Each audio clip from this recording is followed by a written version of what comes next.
Hello, dear friends. So today I'm in Chicago, as you already know. And I went to different seminar and I saw this very inspiring and very interesting presenter. So after the meeting, I met him. I would like to get interested and tell some story. Hello. Hello. Yeah. So don't be stressed. He's a wonderful presenter, and you may tell us about something about yourself. Your name, where you are from. Okay. Yes. My name is Kyle Baker, and I'm the director of the Peak Collaborative, and I live in Denver, Colorado. How did you start to make this story? A lot of story is quite touching when I hear. Maybe you can reiterate or speak a little bit more about your presentation. Sure. Yes. Well, I started off teaching. I taught for 1 year in Montana, in Missoula, at St. Joseph School in Missoula, Montana. And I taught for 2 years through the ACE program at Notre Dame, the Alliance for Catholic Education. And that took me to San Antonio, Texas, where I taught 5th grade at St. Paul's Catholic School. I am a teacher. Is that fun to teach? Oh, yeah. I think teaching and learning, the whole process of teaching and learning is fascinating to me. And I think I grew up loving learning. I would read anything I could get my hands on, and as part of the chess club and student council and DECA and all these different things, and I was doing sports too. I was an athlete, and really the reason I liked sports was because it was challenging and I could learn and grow and develop. And so when I had the opportunity to become a teacher, I jumped at it. I thought all growing up that I would be a teacher, and got the opportunity to teach in Missoula, Montana. Had a good friend there that had just got a principal job, Rick Highland, and offered me a job right out of college. Took a chance on me, and so I taught there, and then joined the ACE program at Notre Dame, which is a wonderful teaching community. I lived in San Antonio with 6 other teachers, great friends.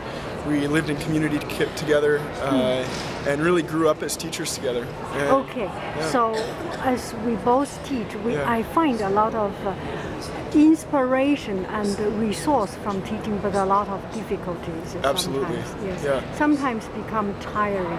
And when you are in low spirit, what keep you up? You know, I think this was something that initially I really struggled with as a teacher. Yes. And I think always as a teacher, people will go through phases, right? Where things are going well and when they're not. And I think that's because to teach and to teach well, you have to love your students and you have to love teaching and learning. And those are hard things, as you said. And so what I found, and now what I really try to teach other educators, is to surround yourself with a community of both educators, people inside education and outside, that can be supportive, and so that you can talk to them and all those different things. And if you're in a school, I think you have to learn to reach out to other teachers. Yes. That's not something we do well as teachers. We learn to sit in our classroom and do our own thing and all that, and that's not healthy. It's healthy to reach out to others, to get that support, bounce ideas off people, do things collaboratively. So I really encourage people to do joint planning, do projects together through multiple classes, those type of things, because you need that community that will support you, but also challenge you at times too, and tell you, you can do better than this, or those type of things. So the peer support. Yes, the peer support, and I really feel like the community aspect is just very, very critical to keeping that well-being up, because we can't teach effectively unless we are taking care of ourselves also. Yes, and sometimes because we love the students, it makes us more in pain or more in concerning thoughts, because we care about them. That's right. Yeah, this makes us, if they cannot learn or if they are not happy. Correct. Yes, and sometimes you feel that they are struggling. Yes. And how do you find your light to understand them more. Yeah. You have different background, or Yes. you have a background of a lot of different experience. Yeah. I do not know whether you were a good student Yeah. or you were ever struggling Yeah. because a tight schedule or something. Yep. How do you share your thoughts or your experience and becoming an asset of yourself Yes. to understand students and reduce their burden? Yeah, it's a great question. And again, this was a big thing for me when I was teaching, and particularly when I was in San Antonio. I taught at an inner city school there, and so some of my students had really challenging backgrounds. When they were away from school, Yes. they were dealing with very difficult things, and that was very hard. And I think, number one, the community aspect again was very important to be able to share those things with my peers. But also, I think I wanted to make sure that I provided the strongest education that I could to the students, as well as supporting their social emotional growth and development, because that was their opportunity and their room for hope in those scenarios. And so I wanted to work with that, but also a huge challenge is to be respectful of the situation and the community that you're in. And because they're not, it's not bad. The community's not bad. It just has challenges, and everyone does. Whether you're in a suburban, affluent community or in a city, everyone has challenges. Has its own challenge. That's right. And so when I was teaching, and I still do this when I work with schools now, when I work with teachers, or when I get the opportunity to work with students in like a student retreat, like a leadership retreat or things like that, I do two things. One, I think I try to look at the person and the students in the eye. There's a depth in a person's eyes that you can connect. And you know, with kids, a lot of people don't do that with kids. Unfortunately, I think we look. We're not good at connecting with them always. And then, so that's when I'm with the student. But there's also time away from the student where I think you can do two things. You can rejuvenate yourself through those healthy, rejuvenating practices. And for teachers, it's so critical. And sometimes that's lost in education, but we need to be healthy and keep our well-being up.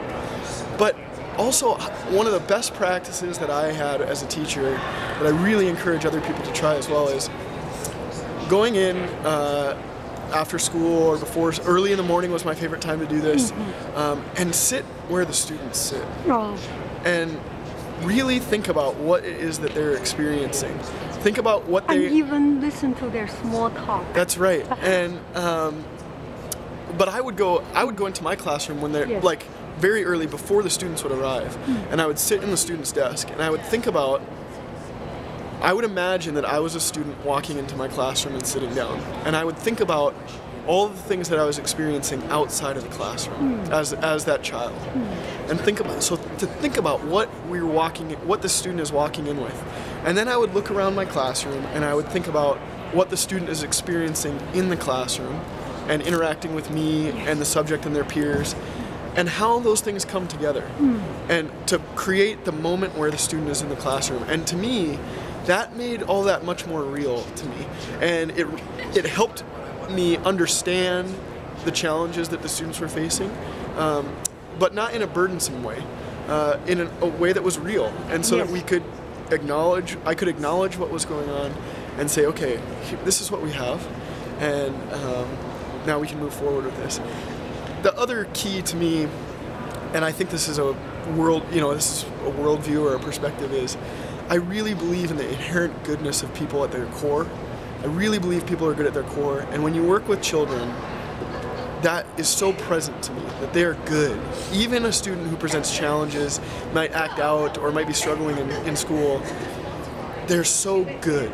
And if you can tap into that, that's where I believe you can unleash their potential. If you can show that student that you respect their dignity, their individual human dignity, that is where you can invite that potential to really become unleashed. We have only 30 seconds. May I do another video? We are coming to another subject about curriculum and student-centered That sounds great. learning. Okay, thank you. Yeah.